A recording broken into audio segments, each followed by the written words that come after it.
Bonjour et bienvenue, c'est Darius de DK Astronomie, la chaîne de l'astronomie pratique où on parle de la pratique de l'astronomie. Et aujourd'hui, on va parler d'un sujet très important, sinon essentiel en astronomie, à savoir la monture. Alors il en existe de différents types, mais on va se concentrer dans cet épisode sur les deux montures principales, ou du moins principalement utilisées par les astronomes amateurs, à savoir donc la monture azimutale et la monture équatoriale. On appelle également la monture équatoriale allemande. Alors sans plus tarder, générique.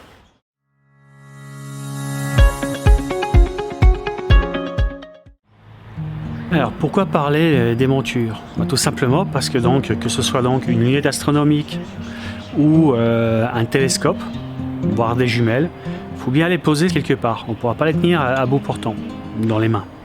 Et donc ce qu'il va falloir faire, c'est de mettre nos instruments sur une monture.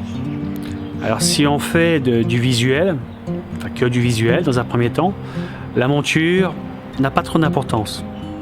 Le plus simple, c'est de prendre une monture halte azimutale parce que elle est facile à utiliser. On a deux mouvements, donc un mouvement gauche-droite et un mouvement haut et bas.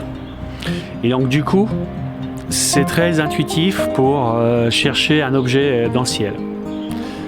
Alors, en voici un petit exemple de ce que pourrait être une monture halte azimutale.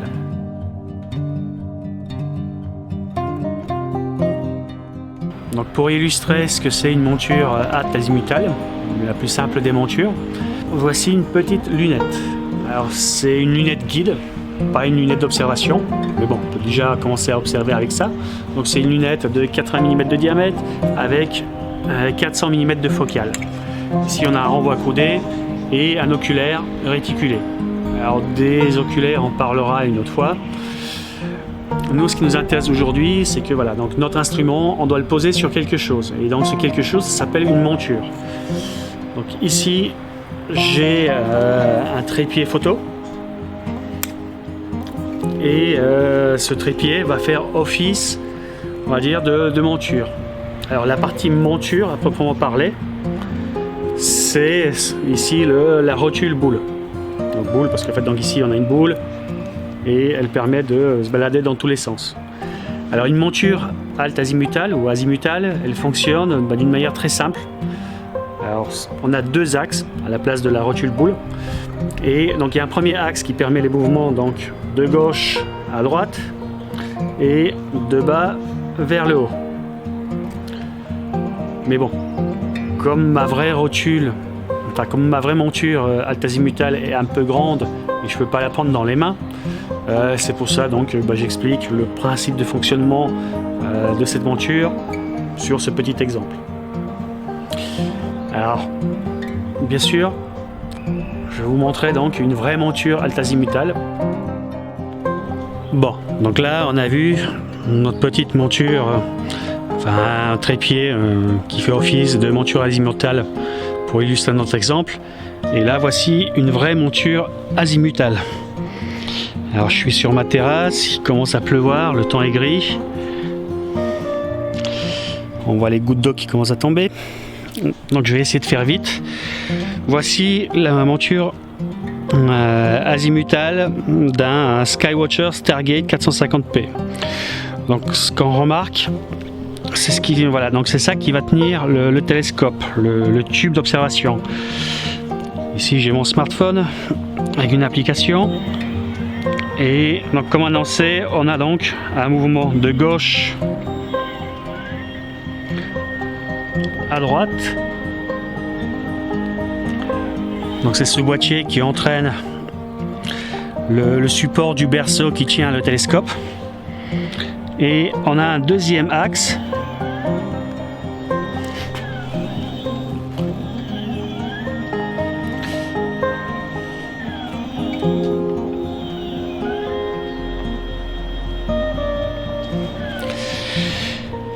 Et donc sur les 4 patins viendra se loger le berceau qui va tenir le télescope. Et donc cet axe d'entraînement permet de faire pivoter le berceau, donc de bas vers le haut et inversement.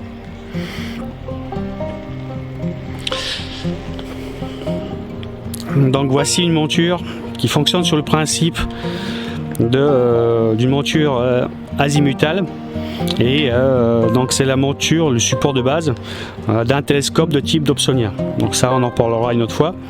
Mais voilà, donc on a vu ici les deux mouvements, gauche-droite et haut-bas, que génèrent les montures de type azimutal. Alors les montures azimutales sont très appréciées par les astronomes débutants et par ceux qui font que du visuel. Alors, elles sont de construction très simple, puisqu'il n'y a que deux axes. On a un mouvement donc de gauche à droite et de haut vers le bas. Donc le pointage d'un astre dans le ciel est très intuitif. Comme leur construction est relativement simple, elles sont très abordables. Et en général, c'est ce qu'on a au début, quand on débute l'astronomie. Alors l'inconvénient de ces montures, c'est que pour suivre les astres dans le ciel, donc la Terre elle tourne et elle tourne sur un angle de 24 degrés, elle a une inclinaison et donc du coup les objets dans le ciel ne se déplacent pas de gauche à droite, mais ils font un arc de cercle. Et donc les montures azimutales obligent, pour suivre un objet, à chaque fois à toucher donc les deux molettes, les deux axes. Puisque donc l'astre fait ça, vous voyez donc un petit coup à gauche, un petit coup en haut, un petit coup à gauche, un petit coup en haut, et ainsi de suite. En fait, il faut suivre l'objet en zigzag, et c'est pas très pratique. Deuxième inconvénient de ces montures, c'est que l'astre, donc que ce soit le Soleil, lui, il va faire ça dans le ciel. La Lune et tous les autres astres feront pareil. Quand il est proche de l'Est, l'astre est comme ça. Quand il est plein sud, il est comme ça. Et donc si on regarde, il a eu de la rotation. Et donc si notre appareil est fixe sur notre monture, le fait de faire un zigzag, donc l'image, elle fera ça, elle fera ça, elle fera ça, elle fera ça. Et l'objet, lui, il fera ça, ça, ça. Et donc du coup, l'inconvénient, c'est qu'on aura de la rotation de champ. Le champ visuel, le champ apparent, ce qu'on va observer aura, dans le ciel, lui, il y a une certaine rotation, ce qu'on appelle la rotation de champ. Et la monture azimutale ne permet pas de compenser cette rotation de champ. Et donc en astrophotographie, c'est très pénalisant.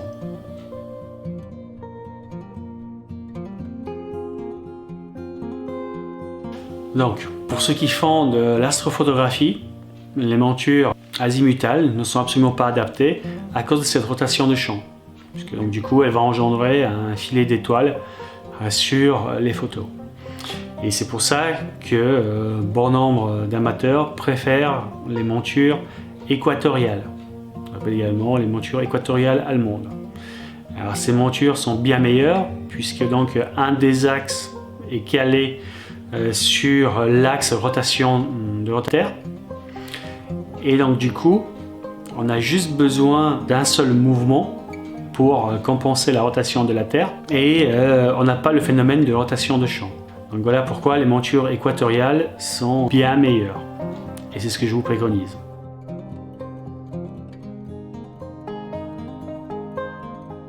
Alors concrètement on est ici en présence d'une monture de type équatoriale allemande. Alors c'est pas une monture allemande puisque c'est une monture chinoise fabriquée par la société Skywatcher. Donc, le modèle c'est une NEQ 5 Pro Go-To. Donc, Go-To en anglais ça veut dire aléa. Donc c'est ce système de moteur, boîtier de commande et de raquettes qui permettent de pointer un objet dans le ciel. Et une fois qu'on l'a trouvé, de le suivre. Alors ça, voilà, donc ça c'est la plus évoluée des montures équatoriales allemandes, dans le sens où la même monture existe sans le viseur polaire qui est ici à l'intérieur, sans ses moteurs et sans le go-to. Donc en fait on peut cette même monture la trouver en 3 versions. Donc la version toute simple, donc sans les 3 éléments que je viens de dire. On peut la trouver avec juste un moteur qui va piloter l'ascension droite, ou avec 2 moteurs pour piloter soit l'ascension droite et la déclinaison. Donc voilà la version de base, rien du tout, et la version la plus complète est là les 3 systèmes. Pourquoi on parle de monture équatoriale? Tout simplement parce qu'elle est alignée avec l'axe de la Terre et du coup ça permet de compenser les mouvements de la Terre, puisqu'en fait donc tous les astres dans le ciel, du fait de la rotation de la Terre, se lèvent à l'est, passe par le sud et se couche par l'ouest. Évidemment ça c'est vrai dans notre hémisphère qui est l'hémisphère nord. Cet axe-là doit être aligné avec l'axe de rotation de la Terre, et quand cet alignement est parfait, du coup pour suivre les objets on a juste besoin d'un seul mouvement, de ce mouvement là qui est le mouvement de l'ascension droite. Donc là sur une petite étiquette on voit que c'est écrit RA, Right Ascension, donc ascension droite. Et ici, donc cet axe-là, c'est le mouvement de déclinaison. Donc là, on imagine le tube, on a la déclinaison. Alors, à la base de cette monture, ici, on trouve une première molette, une deuxième. Quand on va agir sur ces 2 molettes, donc pendant qu'on visse une, on doit desserrer l'autre. Et inversement, quand on va serrer celle-ci, il faudra desserrer celle-ci. Ça viendra pousser un petit étang qui est sur cet axe-là, et donc du coup cette tête va s'incliner. Et donc comme ici on est à 45 degrés nord, donc du coup il faudra régler ces vis pour qu'ici on ait à peu près l'angle de 45 degrés. Alors évidemment ceux qui habitent à Lille, l'angle sera plus fort, et ceux qui habitent à Marseille, l'angle sera plus faible, puisqu'on sera plus proche de l'équateur. Et on a toujours donc une patte avec un pied du trépied qui a une petite étiquette N, et donc cette étiquette indique le nord si on l'utilise dans l'hémisphère nord, ou elle va indiquer le sud si on l'utilise dans l'hémisphère sud. Cet axe là, outre le fait qu'il doit avoir le bon angle vertical, il doit également être correctement aligné sur le méridien. Le méridien, c'est le trait imaginaire qui part du pôle nord et qui arrive au pôle sud. Et donc pour ça, on va avoir ici 2 petites molettes.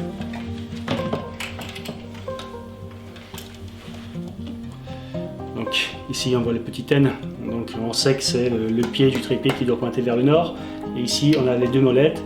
Et donc pareil, quand on va serrer une, on va desserrer l'autre. Et donc ça va orienter la monture dans ce sens-là.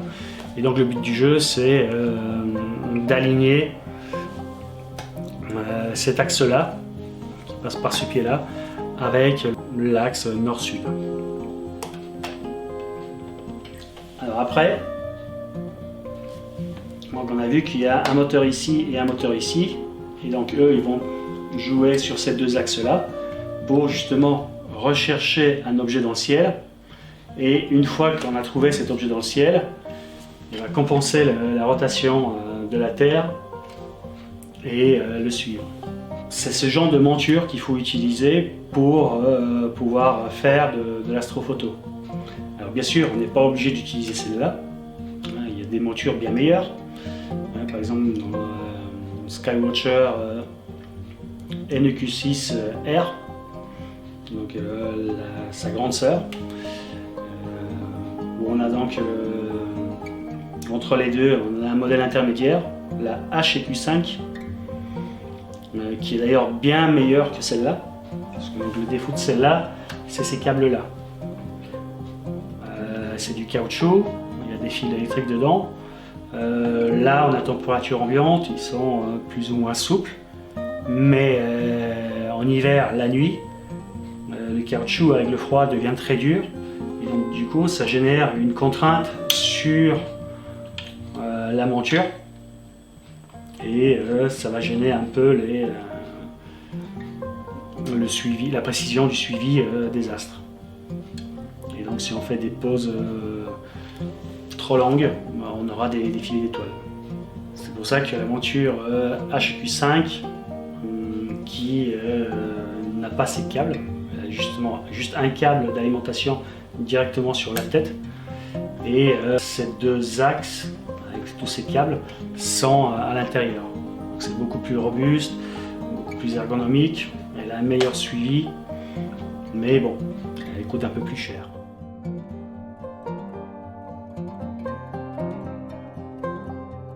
Donc ici, on a vu la NEQ5 et la monture, en fait, c'est cette partie-là. Alors, juste pour que vous en voyez une en vrai, voici une NEQ6R. Donc R comme la version révisée. Parce qu'en fait, donc, avant celle-là, il y avait une autre version, la EQ6 tout court. Mais elle est nettement moins bien que la EQ6R. On va retrouver notre viseur polaire. Donc on regarde ici, c'est là qu'on pointe vers le nord par cet orifice. C'est ici qu'on place notre instrument. Et ici, on a donc les deux freins, les deux embrayages pour libérer les mouvements d'ascension droite et de déclinaison. Et ici, donc on a deux vis qui permettent de régler cet angle-là. Et donc là, on peut voir l'angle. Donc à Lyon, on n'est pas à 45 degrés, mais à 43 degrés. Il y a des poussières. Et ici, il y a deux autres tiges de réglage qui se mettent pour régler cette rotation-là, pour aligner parfaitement l'axe de la monture sur le méridien. Donc autant l'autre, on peut la soulever d'une seule main, autant ça fait 19 kg. C'est très bien pour de l'astrophoto, mais pour trimballer ça, il faut être motivé et un peu costaud. Donc ça, 19 kg. Pour les débutants, je déconseille.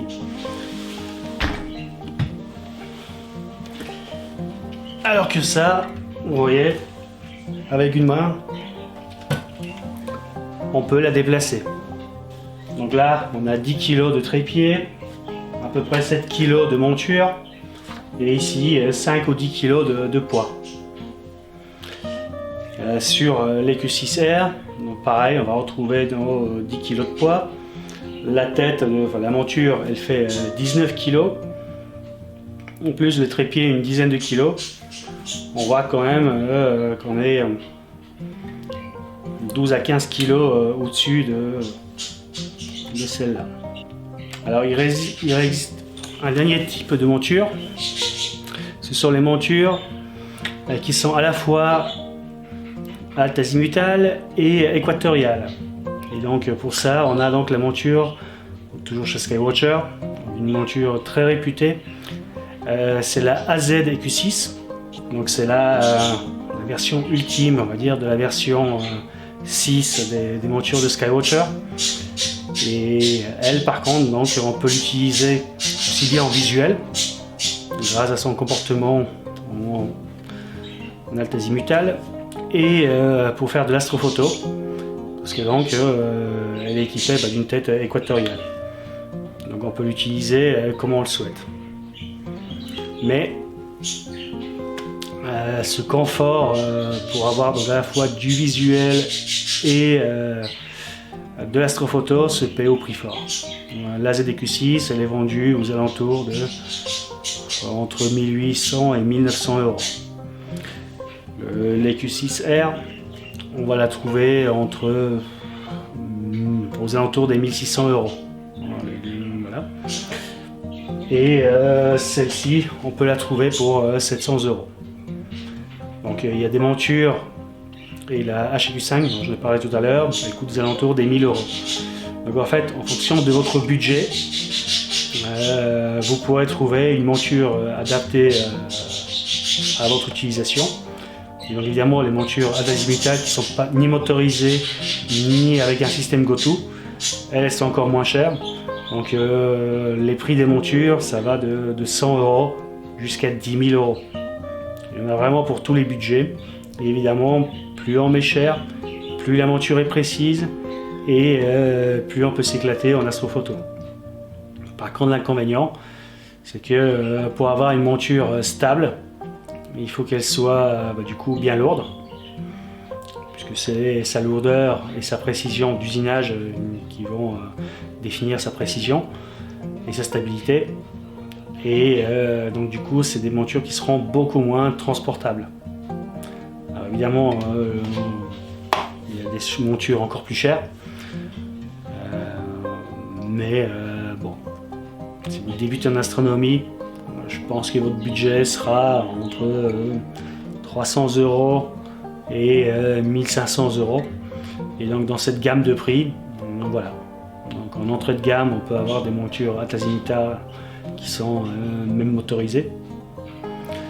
Et à partir de 500 ou 700 € jusqu'à à peu près 2000 €, on peut trouver d'excellentes montures GoTo avec voilà, une précision meilleure qui va s'accompagner malheureusement d'un prix supérieur et d'un poids supérieur. Donc voilà pour cet épisode. J'espère que ça vous a plu. Si vous avez aimé cet épisode, n'hésitez pas à mettre un petit pouce bleu, à lâcher un petit commentaire et à vous abonner pour pouvoir suivre les autres épisodes. Donc, comme vous avez pu le constater, les épisodes apparaissent le lundi à 20 h. Pour l'instant, on est sur une fréquence hebdomadaire. À bientôt!